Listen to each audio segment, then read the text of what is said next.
Épisode un peu spécial cette semaine parce qu'on va pas vraiment parler d'un manga, même si il y a des aspects manga, comme vous le voyez.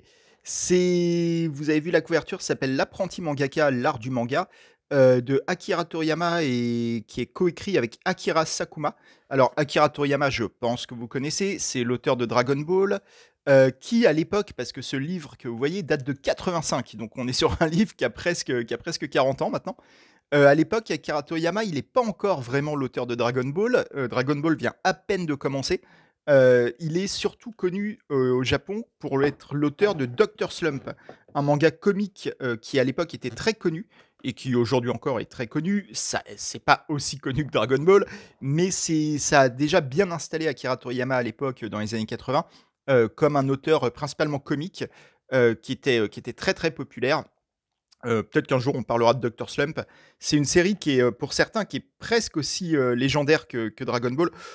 J'exagère un peu parce que vraiment Dragon Ball, on en a parlé plein de fois, mais c'est le manga le plus connu, genre de l'univers. Donc Dr. Slump est pas du tout à cette hauteur-là, mais c'est quand même un manga qui a fait acquérir ses lettres de noblesse à Akira Toriyama et qui donc en 85 l'a rendu célèbre. C'est un mangaka très respecté, très important dans le paysage japonais du manga. Je vous montre quelques pages. On parlera peut-être de Dr. Slump, un de ces quatre, avec son héroïne Harale, très connue, un robot.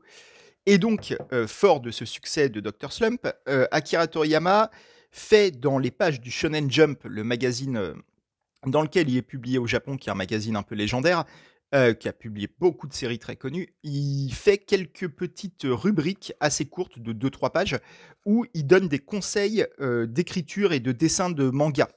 Et c'est ça qui est réuni dans ce petit recueil qui est paru donc en 85 au Japon. En France, ils l'ont fait paraître en 97, donc au moment justement où c'était l'énorme boom Dragon Ball en France, Dragon Ball et manga de manière globale. Donc je pense qu'ils ont un peu, Glénat, qui est l'éditeur, a un peu sorti tout ce qu'il pouvait d'Akira Toriyama. Ça devait être le sommet de la vague à ce moment-là. Ils savaient qu'ils en vendraient quoi qu'il en soit. Donc, ce petit recueil compile tous les conseils que Akira Toriyama avait publiés dans le Shonen Jump pour l'écriture de manga. Comme je disais, c'est coécrit avec Akira Sakuma. Akira Sakuma, c'est pas quelqu'un de très connu, enfin, en tout cas, pas dans la sphère du manga. C'est un mec qui fait du jeu vidéo, enfin, un concepteur de jeux vidéo, et qui également s'occupait de rubriques pour le Shonen Jump, et qui avait fait des formats vidéo pour le Shonen Jump un peu plus tard, pas à l'époque, mais un peu plus tard sur Internet et tout. Il est toujours vivant, si je dis pas de bêtises. J'aurais peut-être dû me renseigner avant, mais je crois qu'il est toujours vivant. Et voilà, ils avaient coécrit ça ensemble. C'est plutôt sympa, c'est rigolo, c'est pas non plus la dinguerie. Vous voyez, Akira Toriyama avait l'habitude de se représenter comme ça, a l'habitude, il est toujours vivant lui aussi, avec un masque à gaz comme ça et des pinces sous la forme d'une espèce de robot bizarre. Et donc il va mettre en scène le temps de 150 pages à peu près. Il se met en scène en tant que maître manga qui donne des conseils à une espèce d'apprenti que vous voyez là avec son casque à antenne qui joue le rôle du naïf et à qui il va expliquer comment, voilà, vous voyez, comment faire un visage, comment bien commencer une page, comment bien commencer un chapitre, comment structurer une histoire. Quelques petits conseils comme ça. Ça reste des conseils assez sommaires, pour être franc. Il donne des conseils d'équipement aussi, enfin de matériel. C'est des conseils assez sommaires, hein. Comme je dis, c'est des petites rubriques de deux-trois pages à chaque fois. Ça va pas très loin. Ça s'adresse en plus plutôt à des enfants, plutôt à vraiment des débutants. C'est rigolo. Il y a une petite mise en scène. En fait, c'est mis en scène de manière BD en plus, enfin de manière manga. Donc ça rend le truc assez drôle, quoi. La lecture est facile, mais ouais, c'est très anecdotique. Surtout que, comme je dis, le livre date de 85, donc les conseils sont très datés, c'est-à-dire que c'est pré-numérique. Aujourd'hui, les mangaka bossent tous sur ordinateur en fait. Donc là, c'est vraiment le manga traditionnel dont il nous parle, avec, vous voyez, du matériel qui doit plus être beaucoup utilisé aujourd'hui en réalité. Euh, et en plus, c'est des conseils pour des Japonais. Donc, notamment en termes de matériel, justement, il parle de marques, de types de papier, tout ça, qu'on n'a pas du tout en France en réalité. Donc, c'est des conseils vraiment très spécifiques à des gens qui veulent faire du manga au Japon. Donc et qui veulent faire du manga au Japon dans les années 80. Donc c'est pas un manuel très facile d'utilisation, surtout que comme je dis, ça reste très en surface, c'est des petits conseils. En fait, il y a une large part des conseils. Vous voyez une photo d'Akira Toriyama, une des rares photos d'Akira Toriyama, c'est un mec très secret, Akira Toriyama. Euh, il y a relativement peu d'interviews de lui qui existent, encore moins de photos, il se montre pas beaucoup. Euh, une autre photo de lui. Celle-là est très connue, je l'ai vue toute ma vie, cette photo. Et je sais plus du tout ce que je disais, mais oui, ça reste très en surface. Ça s'adresse beaucoup finalement aux gens qui veulent envoyer un manuscrit au Shonen Jump. Il donne beaucoup de conseils sur le format, sur, vous voyez là, sur comment organiser une page. Sur le format, sur le type de truc à utiliser. Là, il y a quelques pages marrantes où il commente, il critique de manière assez vénère parfois des pages qui ont été envoyées au magazine plutôt par des enfants. Je crois qu'il donne l'âge des gens en général, c'est souvent des gens qui ont 12-13 ans, quoi.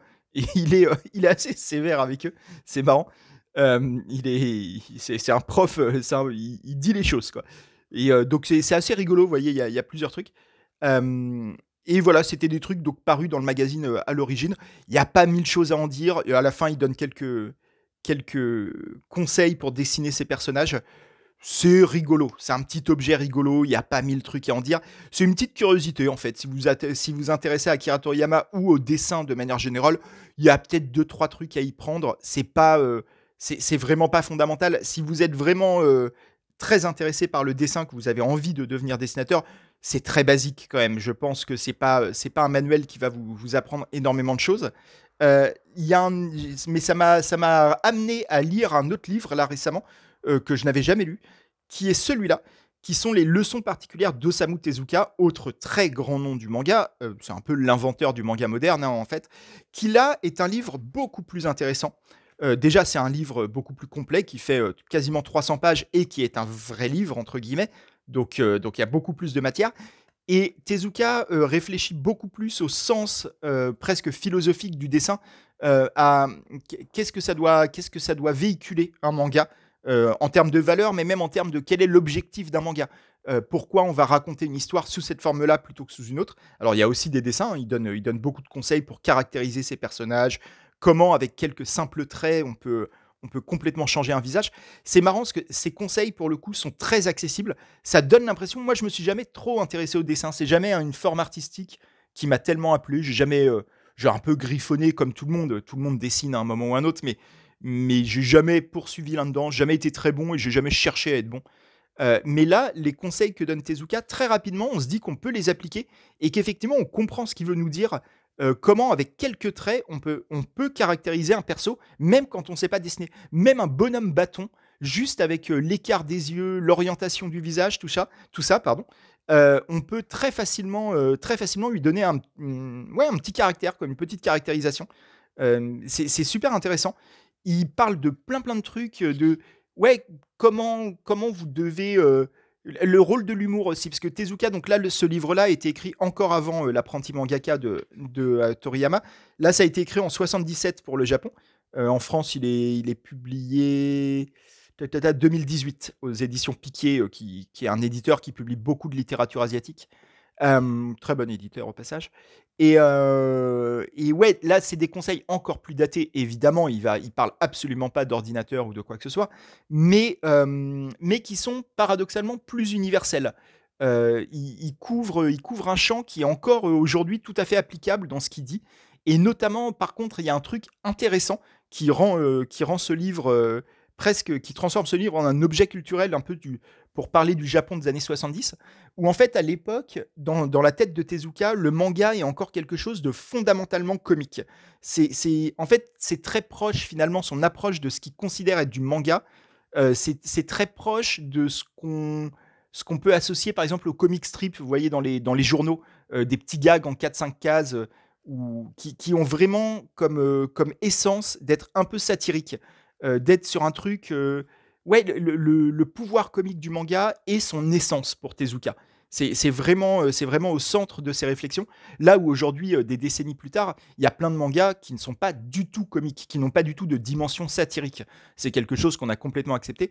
Et là, on sent que dans ce livre-là, c'est un peu en chantier, justement, dans le paysage manga japonais, parce que Tezuka fait beaucoup de fois le distinguo entre ce qu'il qualifie de manga et ce qu'il qualifie de gegika, qui est un terme qui a beaucoup évolué aussi avec le temps. Mais là, en gros, on sent que commencent à apparaître ces mangas-là qui ne sont plus satiriques, qui sont à volonté sérieuse, on va dire, sous plein d'aspects différents. Et que ça lui plaît qu'à moitié. On sent qu'il a une petite réserve là-dessus, que lui, il veut que le manga, ça reste un truc un peu pour gamin, un peu pas innocent, parce que au contraire, il parle beaucoup de la charge politique du manga, de son rapport à la société, tout ça, mais que ça reste un truc adressé aux enfants et adressé à une pulsion un peu enfantine de création instinctive qui ne réfléchit pas trop. Et il en parle, mais lui réfléchit beaucoup dans ce livre-là, et il justifie un peu ce point de vue-là à de nombreuses reprises.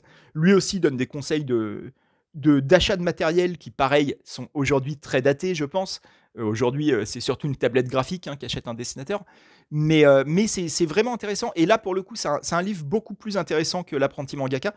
Vous vous demandez peut-être pourquoi, du fait que j'ai préféré largement le livre de Tezuka, je donne à cette vidéo le titre du livre de Toriyama. C'est parce que le livre de Toriyama reste un manga, paradoxalement. Enfin, paradoxalement, c'est pas paradoxal, mais techniquement, c'est quand même une BD. Vous voyez, il y a des cases, il y a un découpage comme ça. Ce qui est intéressant, là où le livre de Tezuka est un livre, et il me fallait bien une illustration pour la miniature. Voilà. Et puis, Toriyama, ça ramène des vues, j'imagine. Donc c'est pour toutes ces raisons. Mais le vrai livre que je voulais vous conseiller, c'est vraiment celui de Tezuka, celui-là, Les leçons particulières d'Osamu Tezuka, que vous pouvez trouver en poche pour pas cher, 9 euros. Je crois qu'il y avait une édition large avant, mais le poche est très bien. Et qui est, ouais, vraiment, qui pour le coup fait beaucoup plus réfléchir à la narration. C'est beaucoup moins, ça reste beaucoup moins centré sur des conseils techniques. L'apprenti mangaka de Toriyama, c'est vraiment que des conseils techniques et vraiment basiques. Là, Tezuka va beaucoup plus loin et réfléchit beaucoup plus à la structure d'une histoire, même au rôle d'une histoire. Il y a des trucs même émouvants. Parce qu'il s'adresse à vraiment plein de publics. Dès le début, il s'adresse autant aux gens qui veulent devenir professionnels du dessin ou du manga, que à la mère de famille qui veut faire des dessins pour amuser ses enfants.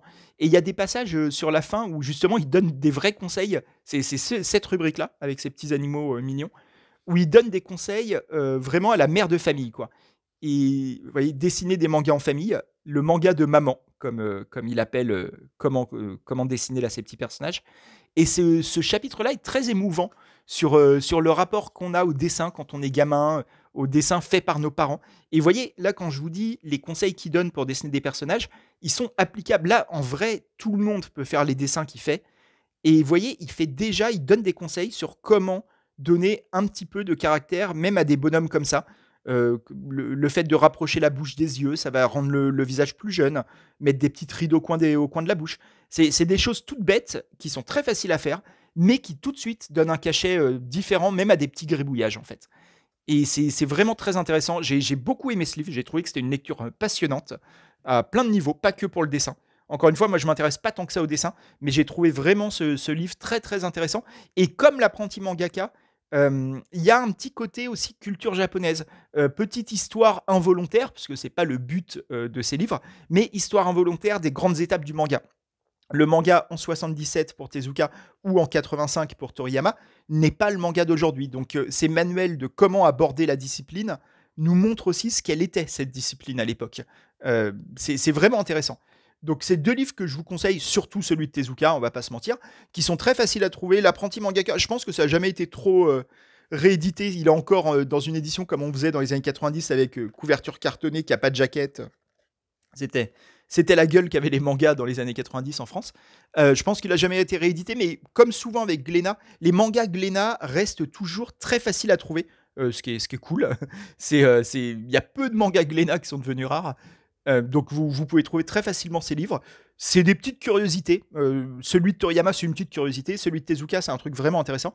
Et je rajoute pour la fin un petit bonus. On a pas mal parlé conseils d'écriture ces derniers temps, notamment dans mes vidéos Insomniac Club, que je vous invite à aller voir, évidemment. Et il y a un livre très important pour moi et pour plein d'auteurs en termes de conseils d'écriture. C'est ce livre-là qui s'appelle Écriture, mémoire d'un métier de Stephen King. Stephen King, c'est un de mes grands, grands auteurs, un des auteurs importants de ma vie, comme pour plein de gens. Hein. C'est pas très original ce que je raconte, mais c'est un mec qui a vraiment compté pour moi en tant que lecteur, en tant qu'auteur. Et ce livre, Écriture, qu'il a écrit en 98, je crois, si ma mémoire ne me fait pas défaut, on va vérifier ça. En 2000, pardon, en 2000, c'est un manuel d'écriture, évidemment, qu'il a écrit en plus à un moment de sa vie où ça allait pas très bien. Il venait d'avoir un très grave accident de voiture qui a été important pour lui, négativement, mais où il est resté handicapé pendant très longtemps suite à cet accident et tout. Et il a écrit ce manuel qui marque un peu le début d'une nouvelle période dans sa carrière. Et c'est un livre qui est ultra important pour moi parce qu'il m'a donné plein de conseils d'écriture. C'est des très bons conseils, comme le livre de Tezuka qui est à côté. C'est des conseils vraiment intéressants qui s'adressent un peu à tout le monde, qui parlent aussi comment aborder l'écriture en termes de presque de principe, quoi. Euh, je viens de vérifier un truc sur mon micro. J'espère que vous entendez bien le son depuis tout à l'heure. On vérifiera ça sur la vidéo. Bref, pardon, il y a peut-être eu un problème technique que je viens de... Peut-être que je vais devoir retourner toute la vidéo. Peu importe, on va la terminer comme ça déjà au cas où. Le livre Écriture donc, de Stephen King est bourré de conseils super intéressants, de visions de la littérature qui sont très intéressantes aussi, sur le rapport aux idées, le rapport à la fiction, le rapport à l'horreur aussi, parce que Stephen King fait un certain genre de littérature. C'est aussi un peu une biographie, une autobiographie de Stephen King. Il revient sur sa vie, sur sa carrière, tout ça. Il parle aussi beaucoup du rapport à l'édition, c'est-à-dire sur la professionnalisation de l'écriture. Il donne des conseils un peu là-dessus aussi. Et c'est des conseils un peu comme Tezuka, un peu comme Toriyama. C'est des conseils qu'il ne faut pas appliquer à la lettre immédiatement. Il faut les adapter à soi. Il faut prendre ce qui nous intéresse, rejeter ce qui ne nous paraît pas convenir à ce que nous on veut faire. Il s'adresse à différents types de lecteurs, donc tout n'est pas pour soi. Mais dans le lot, il y a forcément des conseils qui vont vous parler, des trucs qui vont vous faire voir autrement l'acte d'écriture et votre propre façon de le faire, votre propre façon d'aborder le truc. Ça s'adresse évidemment aux gens qui ont un peu envie d'écrire ou aux fans de Stephen King, parce qu'il y a vraiment cet aspect autobiographique qui est très intéressant aussi. C'est un mec qui a une vie intéressante. C'est un des rares exemples d'auteur qui vraiment vient vraiment de nulle part. C'est-à-dire, lui, il a pas, sa famille est pauvre, il n'a jamais connu son père, sa mère était à moitié folle, tout ça. Il vient vraiment de nulle part. C'était un prof pauvre qui vivait en mobil-home. Là où il y a plein d'auteurs qui disent venir de nulle part, et c'est pas exactement le cas quand tu creuses un peu. Je pense à J.K. Rowling par exemple, mais Stephen King, ouais, c'est vraiment un exemple de ça. C'est un white trash américain qui vient de nulle part. Donc sa biographie est vraiment intéressante à lire aussi, de son parcours et son rapport à la fiction, quoi. C'est un mec qui est tombé tout petit dans l'horreur et qui n'en est jamais ressorti. Et donc voilà, c'est un livre super cool aussi. Je vous conseille les deux, là, que vous voyez, celui de Tezuka et celui de Stephen King. Si vous avez envie d'écrire ou de dessiner, en tout cas de raconter des histoires d'une manière ou d'une autre, je pense que c'est des livres un peu importants, en fait. C'est des trucs... on peut, quand on est artiste, un peu rejeter l'idée de manuel, parce qu'on se dit, ah, mais moi j'ai envie de faire ma propre méthode, d'écrire comme j'ai envie d'écrire, de pas me faire influencer. En vrai, vous êtes des artistes, vous venez après des décennies, des siècles, des millénaires même, d'autres artistes qui ont pavé la voie avant vous. Ne croyez pas que vous allez réinventer la roue, en fait. Il y a des gens qui sont passés avant vous et qui, en plus, ont eu la générosité de vous laisser des traces de leur travail, des conseils, des manières de faire. Donc, en fait, utilisez-les. Si vous voulez justement aller plus loin qu'eux, si vous voulez poursuivre cette route en question, mieux vaut savoir ce qui a été fait avant. Mieux vaut s'appuyer sur le travail des aînés pour faire le sien et pour justement, je pense que paradoxalement, en connaissant ce que les aînés ont fait, en utilisant leurs conseils, vous avez plus de chances d'aller plus loin qu'eux. Si vous repartez de zéro en voulant pas vous faire influencer, c'est un truc que j'entends souvent chez les jeunes auteurs, en fait, ce genre de phrase. Et ça m'énerve un peu, en fait, parce que si vous voulez pas vous faire influencer, le plus probable, c'est que vous finirez par refaire un truc qui existe déjà et par le refaire en moins bien, probablement. Alors que si vous faites influencer, si vous allez voir à droite, à gauche tout ce qui a déjà été fait, si vous écoutez les conseils des gens qui sont passés avant vous, en fait, il y a beaucoup plus de chances que vous alliez sur un truc inédit et un truc qui soit vraiment votre œuvre à vous. Voilà. Lisez ces 2 livres si ça vous intéresse. Lisez aussi, pourquoi pas, L'apprenti mangaka, mais qui a plus un statut de petite curiosité, comme je disais. C'est rigolo, mais sans plus. Et puis voilà, on se retrouve la semaine prochaine pour un vrai manga. Cette fois, ce sera plus legit. Je sais pas encore sur quoi ce sera. Si, je sais un petit peu. Je pense que ce sera sur ça. Violence Action. Allez, je vous dis à la semaine prochaine. Très bon week-end à tout le monde. Ciao.